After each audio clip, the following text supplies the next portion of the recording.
अब हम उस खबर का विश्लेषण कर रहे हैं जिसने फिल्मी दुनिया की आत्मा को बहुत गहरी चोट पहुंचाई है और हमारे बहुत सारे दर्शकों ने हमें यह लिखा कि वो इस विश्लेषण का इंतजार कर रहे हैं। हालांकि हम आपको ये दिखा नहीं पा रहे थे पिछले कई दिनों से।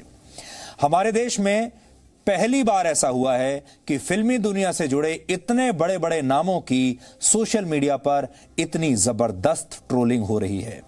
फिल्म इंडस्ट्री के बड़े बड़े प्रोड्यूसर्स और फिल्म स्टार्स पर सवाल उठाए जा रहे हैं और इस ट्रोलिंग की वजह है अभिनेता सुशांत सिंह राजपूत की आत्महत्या। सुशांत की आत्महत्या के बाद ही देश की जनता इन बड़े बड़े फिल्म स्टार्स से सवाल पूछ रही है और जनता चाहती है कि क्या यही लोग सुशांत की मौत के लिए जिम्मेदार है, ये जानना चाहती है जनता। इन फिल्म स्टार्स के बड़े बड़े फैन क्लब्स हैं और देश की जनता इन्हें भगवान की तरह पूजती है। अपनी मेहनत और खून पसीने की कमाई खर्च करके इनकी फिल्में देखने के लिए थिएटर में लाइन में लगकर लोग अंदर जाते हैं। लेकिन अब वही लोग इन बड़ी बड़ी फिल्मी हस्तियों से सवाल पूछ रहे हैं कि आखिर इन लोगों ने बॉलीवुड को परिवारवाद का नया केंद्र क्यों बना दिया है और क्यों ये लोग उन कलाकारों के साथ अन्याय करते हैं जिनका संबंध किसी फिल्मी खानदान से नहीं होता, जो छोटे शहरों से जाते हैं, जो बाहर के लोग होते हैं जिन्हें आउटसाइडर्स कहा जाता है। अब बॉलीवुड के भी कई लोग उन प्रोड्यूसर्स और फिल्म स्टार्स की पोल खोल रहे हैं जो खुद को टैलेंट का कद्रदान बताया करते थे, जो कहते थे कि हम तो टैलेंट के पारखी हैं, हम टैलेंट के जोहरी हैं, हम समझ जाते हैं कि किस में कितना टैलेंट है। लेकिन क्या यही लोग टैलेंट के टुकड़े टुकड़े करने वाले गैंग में तब्दील हो गए हैं?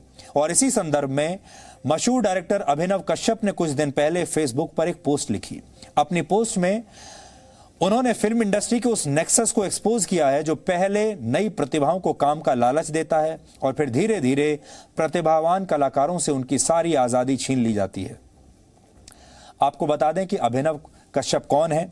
अभिनव कश्यप मशहूर फिल्म डायरेक्टर अनुराग कश्यप के भाई हैं और वो खुद कई फिल्मों का निर्देशन कर चुके हैं। आपको याद होगा सलमान खान की एक फिल्म आई थी दबंग, इस फिल्म का निर्देशन भी उन्होंने ही किया था। यानी वो फिल्मी दुनिया को बहुत करीब से जानते हैं, इसलिए उनकी बातों को आप हल्के में नहीं ले सकते। अभिनव कश्यप ने जो कहा है उसका सार आप इन 4 पॉइंट्स में समझ लीजिए। वो कह रहे हैं कि सुशांत की आत्महत्या के पीछे फिल्म इंडस्ट्री के एक बड़े प्रोडक्शन हाउस का रोल भी हो सकता है और उन्होंने खास तौर पर यशराज फिल्म्स का नाम लिया है और सुशांत सिंह की आत्महत्या की सीबीआई जांच कराने की मांग की है। दूसरी बात जो उन्होंने कही वो ये कि यशराज फिल्म्स जैसे प्रोडक्शन हाउस और इससे जुड़े लोग कलाकारों का करियर नहीं बनाते बल्कि ये इन कलाकारों का जीवन बर्बाद कर देते हैं। तीसरी बात जो उन्होंने लिखी वो ये कि प्रतिभावान लोगों की तलाश के नाम पर ये ऐसे लोगों को ढूंढते हैं जिन्हें करियर में सिर्फ एक ब्रेक की जरूरत होती है, ऐसा स्ट्रगलर। ये लोग ऐसे कलाकारों को फिल्मी पार्टियों में आने का न्योता भेजते हैं। छोटी छोटी जो लॉन्च पार्टीज होती हैं वहां भेजकर इन्हें छोटा मोटा पैसा भी देते हैं। जब इन नए कलाकारों के पास कुछ पैसा आ जाता है और ये कलाकार फिल्मी पार्टियों में पहुंचते हैं तो इन्हें वहां बेइज्जत किया जाता है ताकि इनका आत्मविश्वास पूरी तरह से टूट जाए।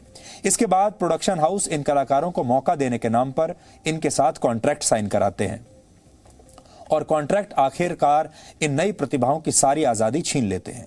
इस कॉन्ट्रैक्ट के तहत नए कलाकारों को कई सालों तक एक ही प्रोडक्शन हाउस के साथ फिल्में करनी होती हैं, वो भी बहुत कम पैसे में।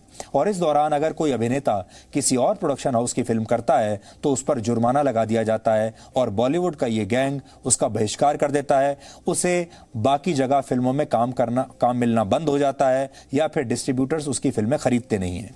इसके अलावा उन्होंने अभिनेता सलमान खान और उनके परिवार पर भी कई गंभीर आरोप लगाए हैं। ये अभिनव कश्यप के आरोप हैं और हम इनकी पुष्टि नहीं कर सकते। जो उन्होंने अपनी फेसबुक पोस्ट में लिखा है वही मैं आपको पढ़कर बता रहा हूं। हम नहीं जानते कि वो सही कह रहे हैं या गलत कह रहे हैं, लेकिन वो फिल्म इंडस्ट्री में बहुत वर्षों से काम कर रहे हैं, बड़े बड़े फिल्म स्टार्स के साथ काम कर चुके हैं, बड़ी बड़ी फिल्में बना चुके हैं। लेकिन उन्होंने जो सवाल उठाए हैं वो वाकई गंभीर हैं और इस बात की तरफ इशारा करते हैं कि कहीं ना कहीं फिल्म इंडस्ट्री में परिवारवाद हावी है और जिन लोगों के साथ खानदान का नाम जुड़ा हो वो बाहर से आए लोगों को कभी सफल नहीं होने देते। अब फिल्म इंडस्ट्री के ही कुछ नामी गिरामी लोग सुशांत सिंह की मौत के बाद उन्हें बदनाम करने की कोशिश कर रहे हैं और कह रहे हैं कि सुशांत की दिमागी हालत ठीक नहीं थी और वो मानसिक रूप से बीमार हो गए थे। ये वो लोग हैं जिनके बच्चे, जिनके बेटी बेटियों को फिल्मों और फिल्में मिलती हैं और अवार्ड सिर्फ इसलिए मिल जाते हैं क्योंकि वो किसी बड़े फिल्मी खानदान से संबंध रखते हैं। और यही वजह है कि अब आम लोग ही इन फिल्मी सितारों को आईना दिखा रहे हैं।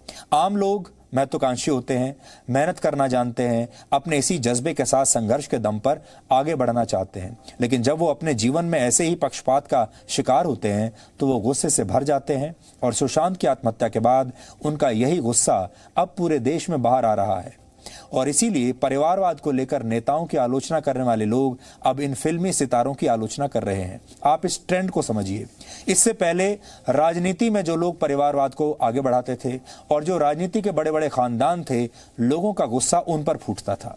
लेकिन अब शायद पहली बार ऐसा हो रहा है जब देश के आम लोग, देश का जो आम दर्शक है, फिल्म देखने वाला, वो उन्हीं फिल्म बनाने वालों के खिलाफ गंभीर आरोप लगा रहा है और उनके खिलाफ एक मुहिम चलाए हुए है।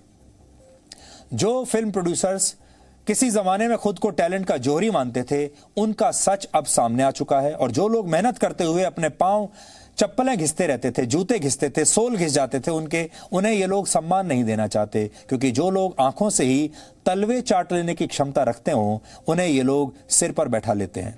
कहानियों के जरिए जज्बात बांटने वाले ये लोग प्रतिभा के कदरदान नहीं हैं, बल्कि उनके कातिल हैं।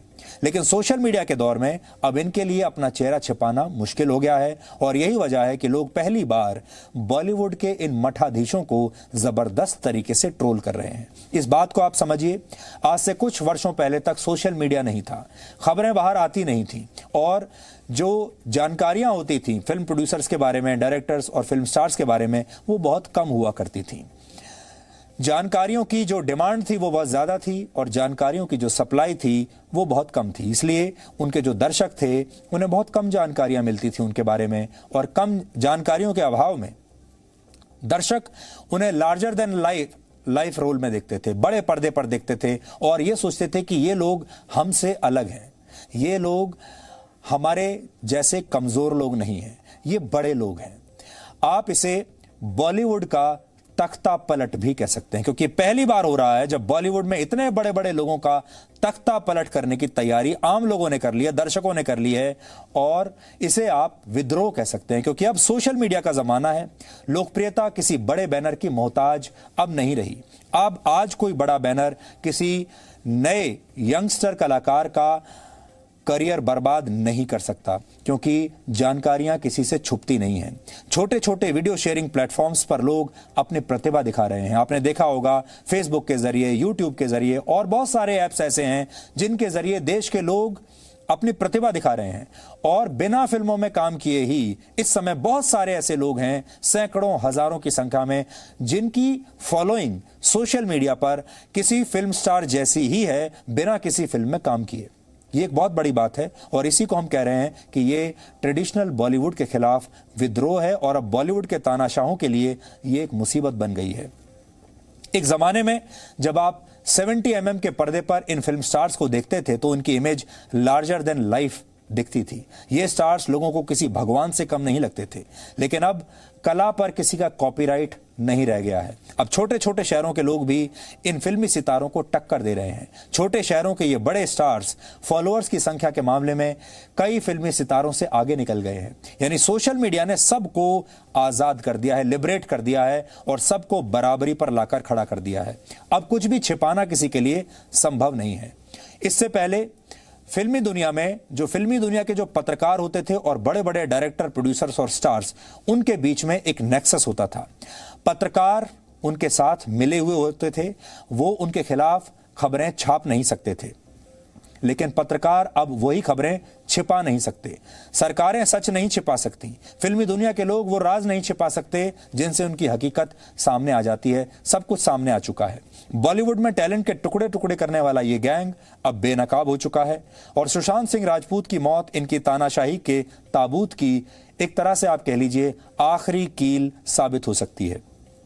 बॉलीवुड के इन कथित भगवानों को पूजने की परंपरा अब टूट गई है और जिसके पास प्रतिभा होगी वही आने वाले जमाने का सच्चा सुपरस्टार होगा। इसलिए हमारी आपसे अपील है, ये एक आज़ाद दुनिया है। इस आज़ादी की हवा में आप खुलकर सांस लीजिए। आपके अंदर अगर प्रतिभा है तो आपको पलायन की कोई ज़रूरत नहीं। टैलेंट का कोई कथित जोहरी आपकी प्रतिभा को अगर ना भी पहचाने तो भी आप अपना रास्ता खुद बना सकते हैं। सुशांत सिंह राजपूत ने एक बहुत बड़ी गलती की जो इन लोगों के सामने वो हार गए और उन्हें ये लगा कि अगर इन लोगों ने उन्हें काम नहीं दिया तो आगे उनके सारे रास्ते बंद हो जाएंगे। यही उनकी सबसे बड़ी गलती थी। लेकिन उन्होंने जो कुछ भी किया, अब इसके बाद हमारी कोशिश ये होनी चाहिए कि कोई और बड़ा कलाकार, छोटा कलाकार, नया कलाकार, पुराना कलाकार अब इस गैंग का शिकार ना बने और ये जो पूरे का पूरा एक तरीके से एक नेक्सस बना हुआ है, ये नेक्सस अब टूट जाए। इसमें मीडिया भी एक बहुत बड़ी भूमिका निभा सकता है, सोशल मीडिया भी बड़ी भूमिका निभा सकता है और ख़ास तौर पर वो लोग जो फिल्म इंडस्ट्री में अभी टैलेंटेड लोग हैं और बाहर से आए हैं, वो खुद एक बहुत बड़ी भूमिका निभा सकते हैं क्योंकि अब उन्हें पर्दे पर नहीं, पर्दे के बाहर फाइट करना पड़ेगा। Presenting B News app available on Google Play and App Store. Download it now.